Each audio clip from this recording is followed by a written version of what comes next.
mampu untuk menguatkan orang lain. Dan pada akhirnya dia yang tadi dengar apa perkataan kita pun, dia akan bisa membagikannya kepada orang lain. Nah, Bapak Ibu dan saudara-saudara yang dikasihi Tuhan Yesus Kristus, hari ini kita belajar bagaimana kita menerima kuasa roh. Yang pertama, Roh Kudus memampukan para murid untuk berkata-kata, bukan karena mereka fasih lidah.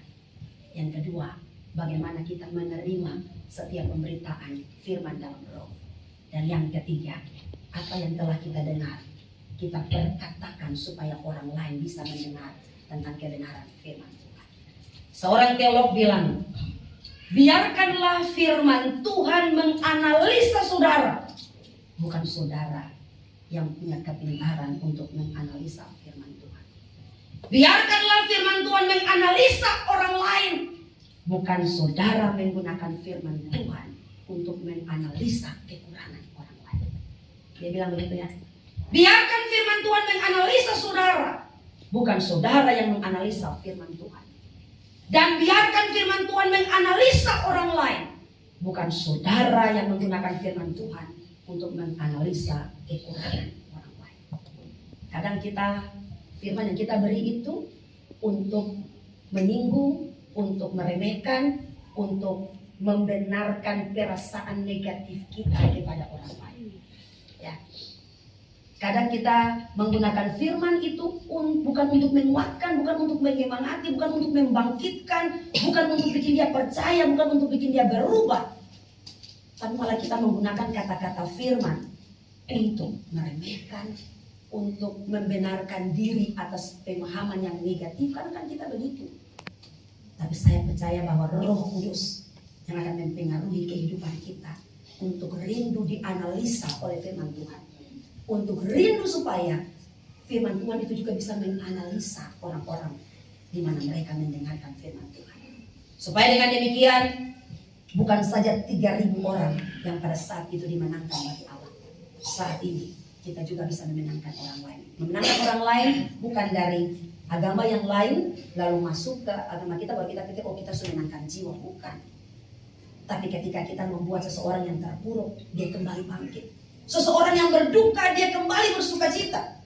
Ketika kita membuat orang-orang yang mungkin malas masuk gereja, mereka rindu untuk ambil bagian bersama dalam pelayanan-pelayanan. Orang yang tidak bisa untuk melayani, kita semangati untuk bisa ambil bagian dalam pelayanan.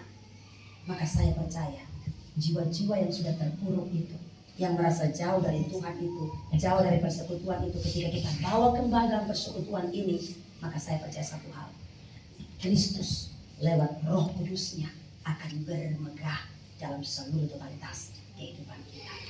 Bapak Ibu, saudara dikasihi Tuhan, biarlah firman Tuhan hari ini yang kita dengar sekaligus ketika kita sedang memperingati pencurahan kuasa Roh Kudus, kita bisa melakukan pesan firman ini. Bagian penutup, ada seorang pendeta diprotes oleh jemaat. Jadi minggu ini dia khotbah itu, minggu depan dia khotbah itu, minggu depan lagi dia khotbah itu. Memang khotbahnya mirip, cuman dia pesannya sedikit beda-beda ya, tapi mirip-mirip.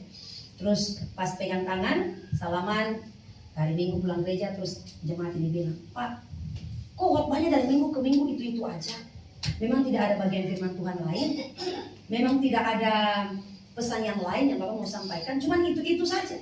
Saya bilang, Pak, apakah dari pesan yang saya bilang ulang itu, Bapak sudah melakukan salah satunya?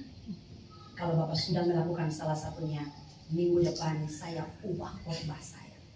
Entah ini keliru atau tidak, tapi ini yang memberikan penegasan kepada saudara saya. Kadang mimbar ini menjadi bagian pemberitaan firman Tuhan. Di KBF, kaum bapak, kaum ibu, mungkin saudara juga dengar via online khotbah-khotbah dan sebagainya. Pertanyaannya adalah, dari kecil kita sudah dengar khotbah, sampai besar, sampai umur sekarang, apakah ada hal yang baik dari firman Tuhan itu yang membuat kita berubah sesuai kehendak Tuhan?